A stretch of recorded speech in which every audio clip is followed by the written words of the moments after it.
Hello students, myself Shanaz and I am back with the next session of first chapter of Standard 8 Science, that is crop production and management. Students, first we will quickly revise what we had done in the last session. We have done agricultural practice, that is sowing, then tools used for sowing. Which tools are used for sowing? Seed drill and funnel shaped tool. Then manure and fertilizers. Now, what are manure and fertilizers? The substances which are added to soil in the form of nutrients for healthy growth of plant are called manure and fertilizers. As we know, manure are organic substances, whereas fertilizers are inorganic substances. And excessive use of fertilizers are harmful, but excessive use of manure is not harmful. Now, manure contain humus and fertilizers contain particular nutrients such as nitrogen, phosphorus or potassium.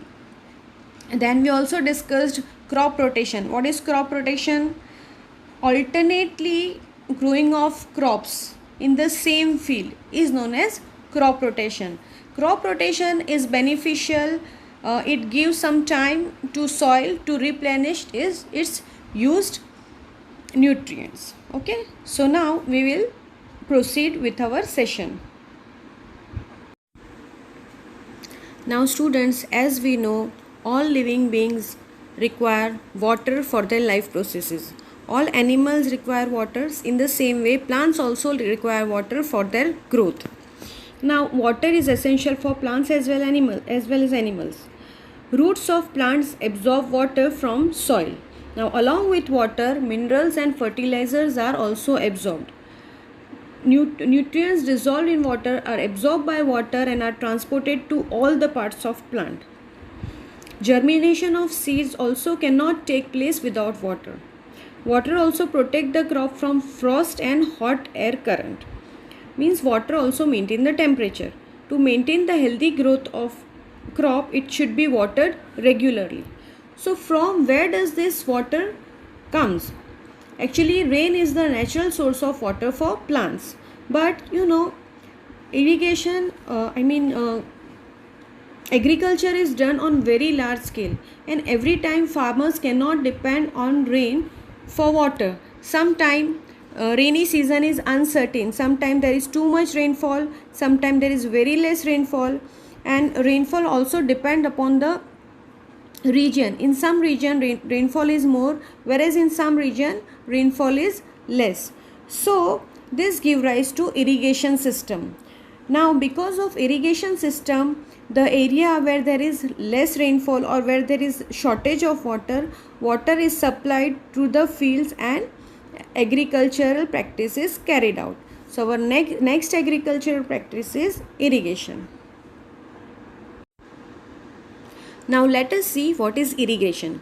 The supply of water to crop at regular interval is called irrigation. Now the time and frequency of irrigation depends upon type of crops, type of soil and season.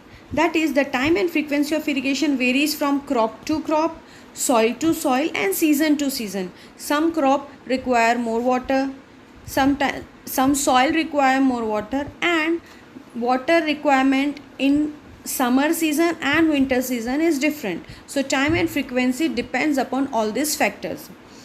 In summer season, the frequency of watering is higher as compared to winter and monsoon.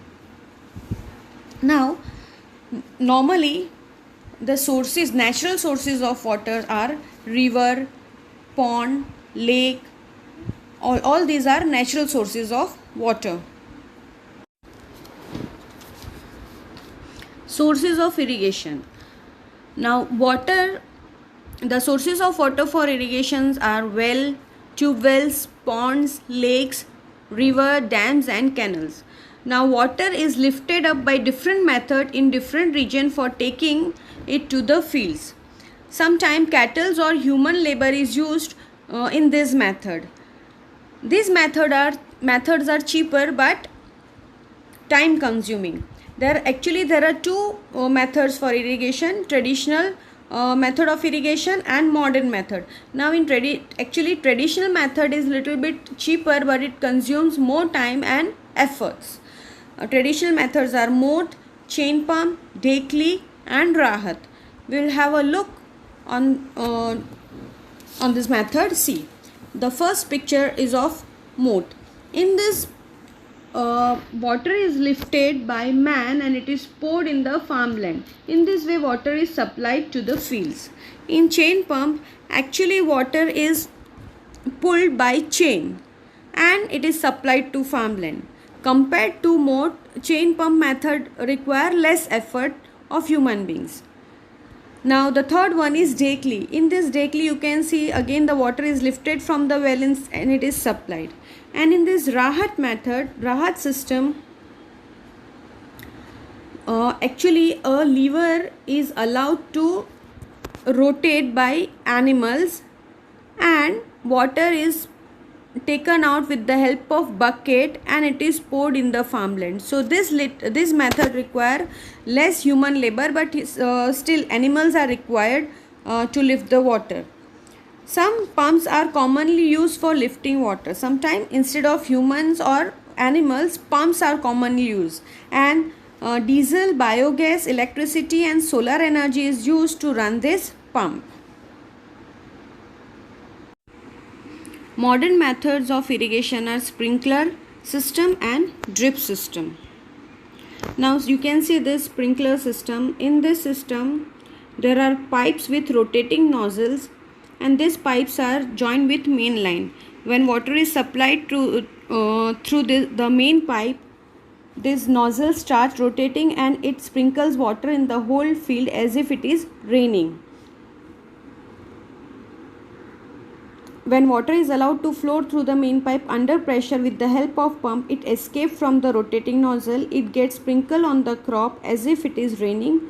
Sprinkler is very useful for lawn, coffee plantation and several other crops. This method is very useful where the land is uneven or slopy.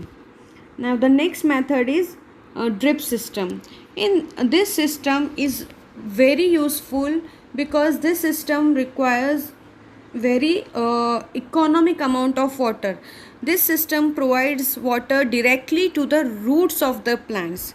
Here you can see the pipelines are placed parallel to the plants and near the plants there is opening. When water is allowed to flow through the pipe, the water dripped near the roots of the plant drop by drop. So wastage of water can be avoided by this system, and actually plants require water only at the roots. Plants does not require water at the top of the leaf or any leaves or any other parts. So this drip system provides water directly to the roots of the plant and wastage of water can be avoided.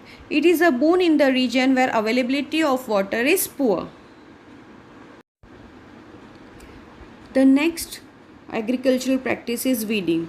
Now students, you all know what are weeds. Weeds are undesirable plants grows along with the crops.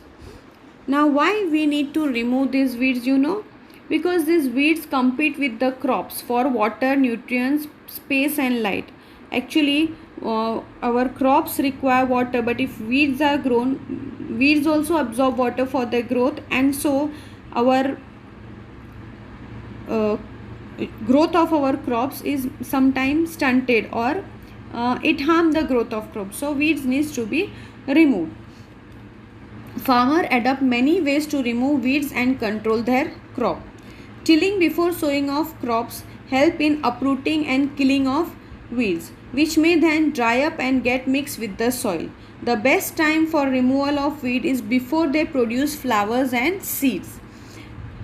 The manual removal includes physical removal of weeds by uprooting or cutting them close to the ground from time to time, and this is done with the help of khurpi. A seed driller is also used to uproot weeds.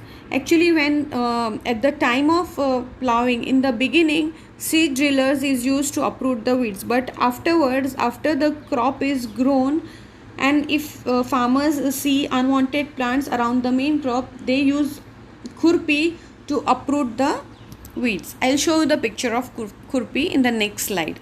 Now weeds are also controlled by spraying weedicides. Weedicides are chemical substance which kill the weeds. The commonly used weedicides is 2,4-D.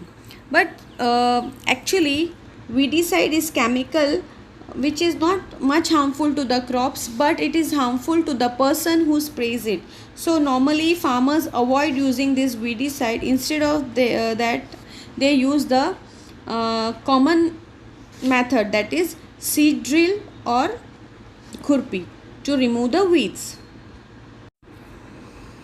Okay students, here you can see the picture of khurpi. This khurpi is used by farmers manually to remove the weeds, that is unwanted plants. And this is the picture of seed drill. This seed drill is actually drawn by tractor to remove weeds. This seed drill works faster than khurpi. This khurpi require more time and it is laborious, but seed drill can remove the weeds very quickly and with less efforts. Actually seed drill is used while before or while plowing the field. Initially this can be used because the field is empty, there are no crops, but later on once the crop grows, only khurpi is helpful to remove the weeds, or the weedicides are sprayed. But as I told you, weedicides are harmful chemicals. When if by mistake if farmers breathe in, then it is harmful to their body. So when farmer use weedicide, first they have to cover their nose and make sure that it does not stick to their skin or anywhere, because it is very harmful. So farmers avoid using weedicide. They use this method, they use these tools to remove the weeds. Okay students, thank you very much. This is the end of the session. See you next time. Bye bye, take care.